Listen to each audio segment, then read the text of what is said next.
En la tarde del 31 de agosto de 1939, las fuerzas alemanas llevaban a cabo sus últimos preparativos para la invasión de Polonia.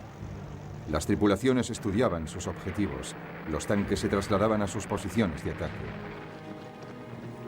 Y entonces, en la madrugada del 1 de septiembre, soldados alemanes vestidos con uniformes polacos atacaron una estación de radio en el lado alemán de la frontera, dejando tras de sí algunos cuerpos.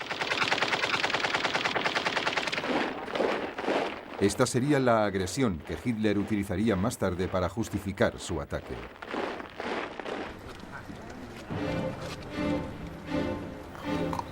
A las 8 de la mañana, aún antes de que se hubiese declarado oficialmente la guerra, tropas alemanas apartaron por la fuerza las barreras de la frontera polaca y fuerzas móviles la cruzaron velozmente.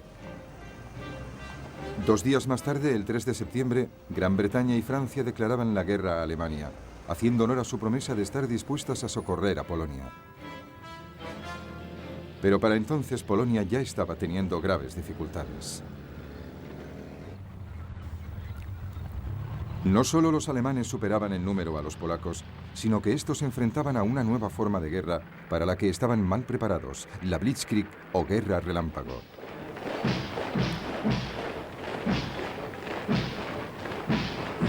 En 1939 el ejército alemán estaba formado por 1,5 millones de hombres.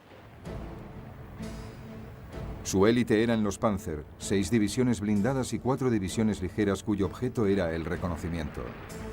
El número total de unidades ascendía a 2.400 tanques.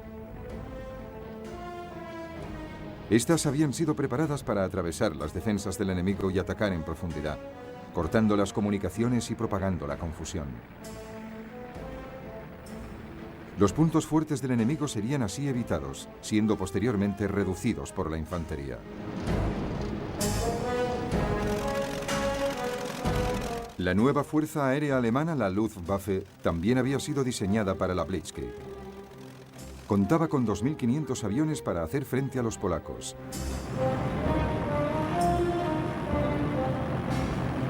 Lo más notable era el avión de bombardeo en picado Junkers Ju-52 Stuka. Era una forma de artillería volante que ejecutaba ataques de precisión para ayudar a las fuerzas de tierra que avanzaban rápidamente. Los polacos solo podían reunir 600 aviones, la mayoría de ellos más viejos y peor equipados. En tierra, las cosas iban igual de mal. El ejército polaco solo contaba con 500.000 hombres. Tenía únicamente 880 tanques y contaba con 11 brigadas de caballería, lanzas y caballos contra el blindaje. Pero no fue solo el número de soldados lo que proporcionó una ventaja a los alemanes. Utilizaban los Panzers de una forma radicalmente nueva, como unidades separadas que atacaban con fuerza. Los tanques polacos se habían dispersado para poder ayudar a su infantería. El trabajo de los polacos se había vuelto aún más difícil después de que los alemanes tomasen el poder en Checoslovaquia. El oeste del país, incluyendo su capital Varsovia, estaba ahora rodeado por 3 lados de territorio controlado por los alemanes. Esta ventaja geográfica resultaba fundamental para el plan general del ejército alemán. La tarea de la primera ofensiva de los tanques era proporcionar un gran avance inicial. Pero en realidad, ganar la guerra dependería de profundos movimientos de tenaza planificados para rodear y aplastar al enemigo. Estos serían ejecutados por el Grupo del Ejército del Norte bajo las órdenes del general Fedor von Bock. Este lanzaría 2 ofensivas desde el nordeste de Alemania y Prusia Oriental. El Grupo del Ejército del Sur, a las órdenes del general Kurt von Rundstedt, lanzaría 2 más desde Silesia y Eslovaquia. El objetivo sería que las tenazas se cerrasen cerca de Varsovia y Brest-Litovsk.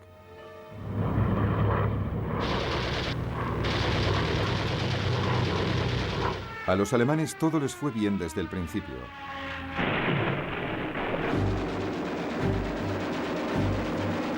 La fuerza aérea polaca fue eficazmente eliminada en los 2 primeros días.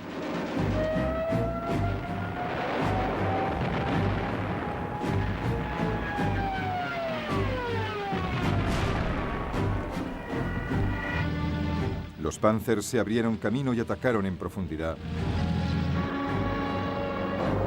mientras que los Stukas y los bombarderos demostraron ser tremendamente efectivos.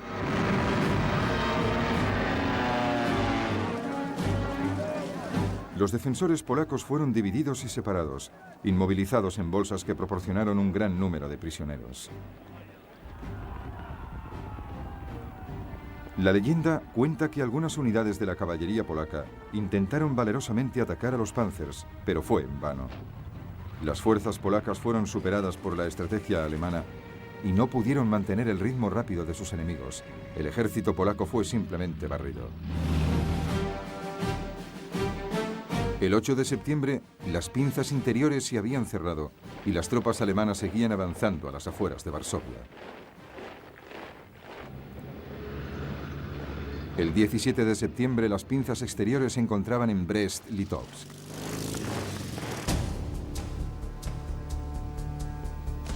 El mismo día, aprovechando el acuerdo alcanzado entre Hitler y Stalin en el Pacto Germano-Soviético en 1939, las fuerzas soviéticas cruzaban la frontera polaca oriental. El ejército polaco se hallaba ahora en plena retirada, mientras que su gobierno huía al extranjero. Sin embargo, Varsovia continuaba luchando.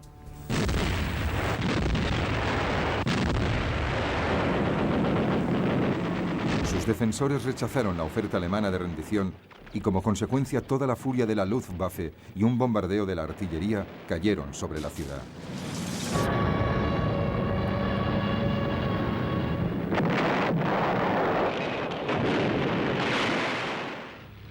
Y ahí, observándolo todo, estaba Adolf Hitler, que había seguido de cerca a su ejército conquistador. El 27 de septiembre, Varsovia se rendía.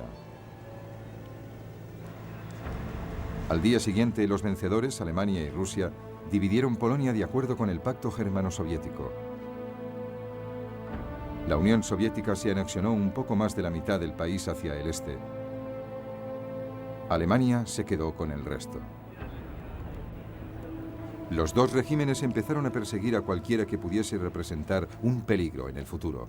Muchas personas fueron asesinadas.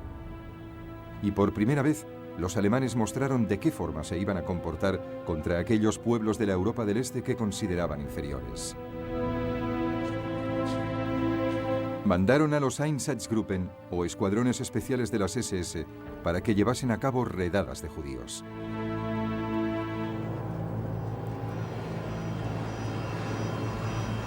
Se obligó a la mayor parte de estos a vivir en los guetos de las principales ciudades en los que morirían de hambre.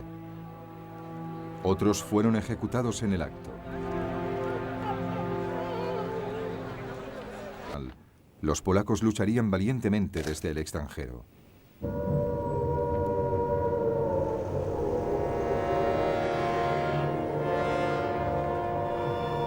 En Gran Bretaña, las sirenas que avisaban de ataques aéreos habían empezado a oírse a los pocos minutos de que el primer ministro Neville Chamberlain anunciase el inicio de las hostilidades.